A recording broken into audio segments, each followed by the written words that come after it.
flexible hours, asterisk, and I needed both. The bell over the cafe door was the first thing, thin, tinny, almost apologetic. Then her voice, somewhere behind the espresso machine, "If you're here about the noise it's making, I already know it hates me." I looked up. She had flour on her wrist and reading glasses pushed into her hair like she'd forgotten they existed. Mira. I knew her name before I knew anything else about her, because it was stitched crooked on her apron, like someone had sewn it wrong on purpose and she'd kept it anyway. "It's not you it hates," I said. "Machines are dramatic like that." She almost smiled. Almost. Like she was rationing it. I knelt by the machine, opened the back panel, and she crouched down next to me to watch. Closer than she needed to be, close enough that I could smell rain on her sweater from whatever errand she'd run that morning. Neither of us said anything for a second. The kind of quiet that isn't empty, just full of something neither person wants to name first. "You're going to tell me it's something simple," she said, "and I'm going to feel stupid for not knowing." "It's simple," I said. "You're not stupid." She looked at me then. Actually looked, not the polite kind of looking people do to be nice. Something crossed her face, quick, gone before I could name it. "I fixed the machine in 20 minutes. I thought about that look for 3 days. I came back 2 days later, even though the machine didn't need me. I told myself it was the pressure valve, machines like that need checking. Mira didn't call me on it, which somehow felt worse than if she had. She was doing inventory when I got there, sleeves pushed up, a clipboard balanced on one arm like she'd done it 1,000 times without thinking. "You don't have to keep coming," she said, not looking up.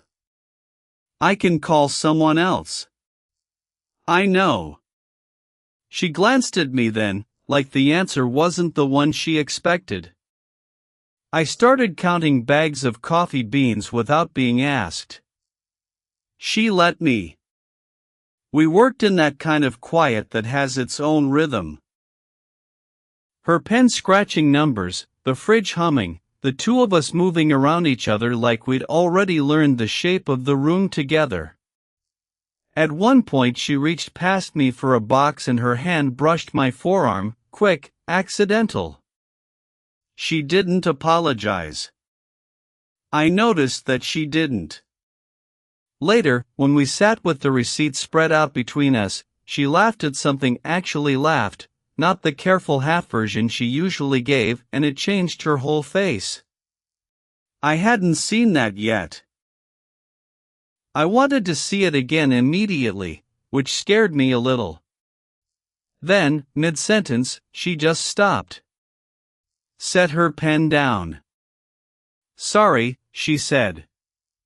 "Long week." Her voice had gone smaller. "You don't have to apologize for being tired," I said. She looked at me a beat too long. People usually want the version of me that isn't. I didn't have an answer for that. I just didn't look away.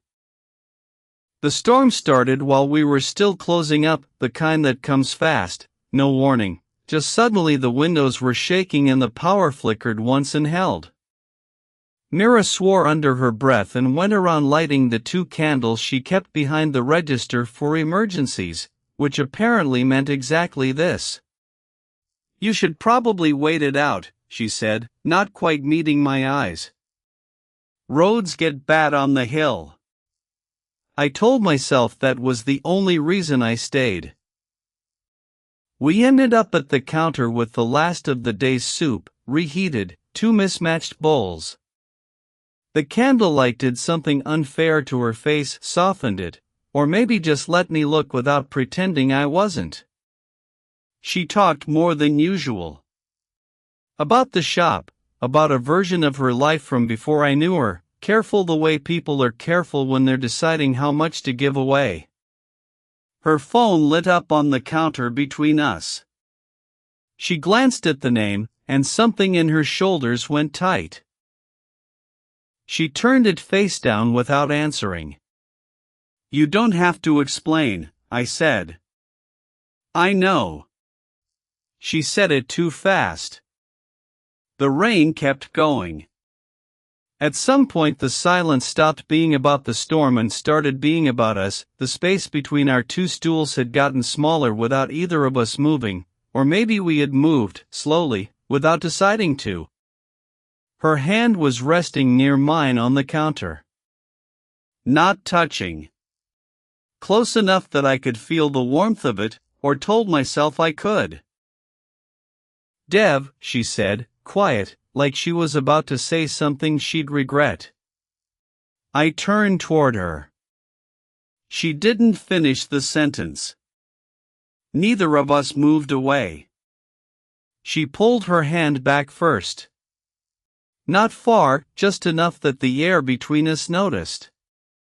"This is stupid," she said, but it didn't sound like she meant this is stupid. Stop, it sounded like she was talking herself into something, or out of it, and hadn't decided which. "What is?" I asked, even though I knew. She stood up, walked to the window, watched the rain like it owed her an answer. "I'm 46, Dev." "I know how old you are." "Do you know how old you are?" She turned around. Not cruel. Tired. Because I keep having to remind myself. I didn't say anything. There wasn't a version of an answer that wouldn't sound like I was arguing for something neither of us had named yet. "What are we doing?" she said, finally, quieter than anything else she'd said all night. I don't know what this is. I don't know what to call it, and I don't think I'm allowed to. Nobody's asking you to call it anything. That's not true." Her voice cracked on the second word, just barely, and she pressed her lips together like she could take it back. "Everything wants a name eventually. Even the things we pretend don't." I stood, and she didn't step back, and for a second neither of us was pretending anything. "I should go," I said, because it was the only sentence I trusted myself to finish. She nodded. Didn't argue. At the door, she said my name again, just my name, nothing after it, like she'd meant to build a whole sentence around it and lost her nerve halfway through. I left before she could find the rest of it. She called me 2 days later, which surprised me. I'd expected silence, maybe relief on her end that I'd taken the decision out of her hands. Instead, her voice was careful in a different way. "Can you come by?" "Not for the machine." She was sitting at the corner table when I got there, an old shoebox open in front of her, photographs spilling out like she'd been going through them for a while and lost track of time. She didn't look up right away. "My husband," she said, finally, pushing one photo toward me without ceremony. A man, younger than I'd have guessed, laughing at something off camera. "He died 4 years ago. Car accident." I don't talk about it because people get this look. Like they're waiting for the sad part to be over so we can move on. I'm not waiting for anything. I know. She almost smiled, the rationed kind. That's the problem. She turned another photo over and stopped. Went very still. "You have his hands," she said, so quiet I almost missed it. Not your face, not anything else. Just the way you hold a cup." I noticed it the first week and I didn't say anything because I thought if I said it out loud it would mean something I wasn't ready for. I didn't know what to do with that. It wasn't a compliment and it wasn't an accusation, it was just true, and she'd handed it to me like it cost her something. I'm not him, I said. I'm not him, I said. I know that too. Her eyes were wet, but she wasn't crying, just holding it right at the edge. That's what scares me most. Neither of us said anything for a while after that. She put the photos back in the box, slower than she needed to, like it gave her hands something to do besides shake. I'm not asking you to fix anything, she said eventually. I don't need fixing. I know. She stopped, started again.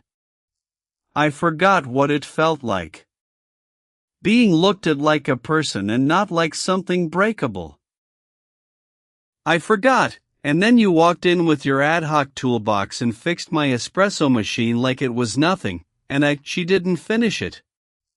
She didn't need to. I sat down across from her, close enough that our knees almost touched under the small table. Outside, the evening had gone that particular gray-gold color it gets before it decides whether to rain again. I'm not going anywhere, I said. Not tonight. Not because you need me to prove something. Just, I'm not. She reached over, slow, like she was giving herself time to change her mind and didn't. Her hand found mine on the table, and this time neither of us pulled back. Her fingers were cold. Mine weren't. She didn't say thank you, and I didn't expect her to. We sat like that until the candle she'd lit out of habit burned down to nothing and neither of us got up to replace it. At some point her head came to rest against my shoulder, light, like she was testing whether the world would object. It didn't. Okay, she said, to no one, to both of us. Just okay. That was all. That was enough. It's been 8 months since that night with the candle. I still fix the espresso machine sometimes, even when it doesn't need fixing. Some habits you keep because they're the story of how you started, not because they're still true. Mira laughs more now. Not the rationed kind. The kind that surprises her, that she doesn't catch herself in the middle of. I used to think that was the thing I wanted most, to hear it, and I was right, mostly. I just didn't know it would also mean learning her quiet, the version of her that still misses someone I never met, and making room for that instead of competing with it. I don't have his hands anymore, not in the way that used to matter to her. Or maybe I do, and it just stopped being the point. She stopped flinching at the resemblance somewhere around the time she stopped needing me to be anything other than exactly who I am. We didn't get a big moment. No speech, no declaration under fireworks.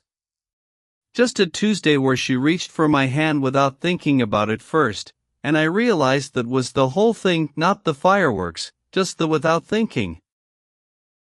People ask if it's strange, the age, the way we started.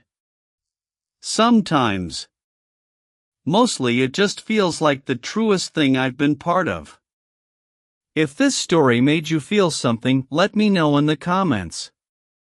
Would you want more stories like this?